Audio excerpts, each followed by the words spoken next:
Hello students, I am Dr. स्नेह Sharma from SPNK's government PG college Dausa. मैं आपको कार्बनिक रसायन के अंदर कार्बनिक यौगिकों की त्रिविम समवायता पढ़ा रही हूँ। इस सीरीज़ में हमने 4 लेक्चर्स कंप्लीट करे हैं। आज हमारा 5वां लेक्चर है, जिसमें कि हम पिछले लेक्चर के अंदर डिस्कस किया हुआ topic Fisher projection formula, Fisher प्रक्षेपण सूत्र व फ्लाइंग वेज फार्मूला या फ्लाइंग वेज सूत्र को आगे और डिस्कस करेंगे। फिशर प्रोजेक्शन फार्मूला के बारे में थोड़ा सा मैंने आपको बताया था कि यह क्या चीज़ होती है। फिशर प्रोजेक्शन फार्मूला हम जानते हैं कि असममित कार्बन परमाणु युक्त अणुओं की द्विविम रूप में प्रदर्शित किया जाता है। असममित कार्बन परमाणु युक्त अणुओं की द्विविम संरचनाओं को प्रदर्शित करने के लिए सर्वप्रथम फिशर ने एक विधि दी थी, जिसके अनुसार प्राप्त संरचनाओं को फिशर प्रक्षेपण सूत्र कहा गया। इसका सबसे फर्स्ट इम्पॉर्टेंट पॉइंट होता है कि किरल केंद्र को सेंटर में रखते हैं। कागज के तल पर 2 लंबवत काटती हुई रेखाएं खींचते हैं। एक ऊर्ध्वाधर और दूसरी क्षैतिज होती है। ये बिंदु जिस पर ये रेखाएं एक दूसरे को काटती हैं, इन्हें किरल कार्बन परमाणु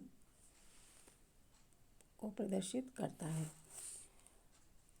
दूसरे बिल्कुल सादे शब्दों में हम कहें, आपको 2 लाइंस बनानी है, एक हॉरिजॉन्टल, दूसरी वर्टिकल। ये दोनों जहाँ पर काटती हैं उस सेंट्रल पॉइंट पर किरल कार्बन परमाणु रिप्रेजेंट करते हैं। मुख्य कार्बन परमाणु श्रृंखला को ऊपर से नीचे की ओर लिखते हैं। C1 ऊर्ध्वाधर रेखा के ऊपरी सिरे और अन्य एल्किल समूह को नीचे के सिरे पर लिखते हैं।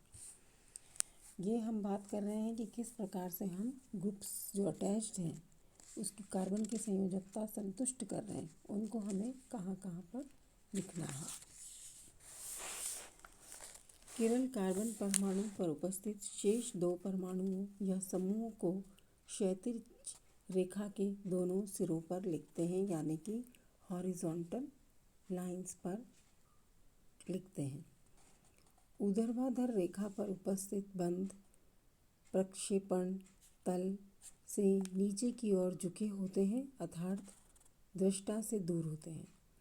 क्षैतिज रेखा पर उपस्थित बंध प्रक्षेपण तल से ऊपर की ओर झुके होते हैं, अर्थात दृष्टा की ओर झुके होते हैं। आपको सामने एग्जाम्पल दिख रहा है A, B, C और D। इसको हमने फिशर प्रोजेक्शन फार्मूला में रिप्रेजेंट किया। 2 लाइंस बनाई, दोनों एक दूसरे को काट रही हैं, एक हॉरिजॉन्टल है, दूसरी वर्टिकल है। जिस बिंदु पर ये काट रही हैं उस बिंदु को हमने स्टार से रिप्रेजेंट किया है, जहाँ कार्बन दिख रहा है आपको। अगला एग्जाम्पल है लैक्टिक एसिड। लैक्टिक एसिड में चारों जो वैलेंसीज हैं, ये एक तरफ कार्बन किरल केंद्र कार्बन है, उसकी चारों वैलेंसीज में COH ग्रुप है, CH3 है, H है और OH है। H away from the observer है, OH ऑब्जर्वर की तरफ है। जैसा कि पिछले लेक्चर में मैंने आपको बताया था कि किस तरीके से टूटी लाइन क्या रिप्रेजेंट करती है और बोल्ड लाइन क्या रिप्रेजेंट करती है। अब हम इसी रूप को किस तरह से फिशर में रिप्रेजेंट करते हैं। आपने क्या किया, जो कि आपके कागज़ के तल पे हैं COH और CH3 ग्रुप, उनको वर्टिकल लाइन पे लिख दिया। वर्टिकल लाइन यानी सिंपल लाइन बनाई, एक तरफ COH और दूसरी तरफ CH3 लिख दिया। अब आप मुझसे ये पूछेंगे कि CH3 को हमने ऊपर क्यों नहीं लिखा और COH को नीचे क्यों नहीं लिखा। इसमें आगे एक और रूल आएगा, जिसके अनुसार जो प्रायोरिटी सीक्वेंस वरीयता क्रम सीनियरिटी लिस्ट, उसमें COOH का नंबर है, इसलिए COH नंबर 1 पर आएगा और CH3 नीचे की ओर आएगा। इसके बाद में जो टूटी लाइन है वो कि कौन जुड़ा हुआ है, हाइड्रोजन जुड़ा हुआ है। तो इस हाइड्रोजन को अगर सीधे हाथ की ओर हो तो सीधे हाथ की ओर ही रहने देना है, उल्टे हाथ की ओर हो तो उल्टे हाथ की ओर रहने देना है। इसकी पोजीशन में कोई चेंज नहीं करना है। तो अब हम देख रहे हैं कि ये हाइड्रोजन को हमने सीधी लाइन हॉरिजॉन्टल लाइन की तरफ डाल दिया। पोजीशन हाइड्रोजन की जहाँ है वहीं यथावत रही। बचा कौन, OH। OH को आप दूसरी तरफ लिख देंगे। तो ये बहुत सिंपल है यदि समझ में आ जाता है तो। इसी प्रकार से ग्लिसरल डिहाइड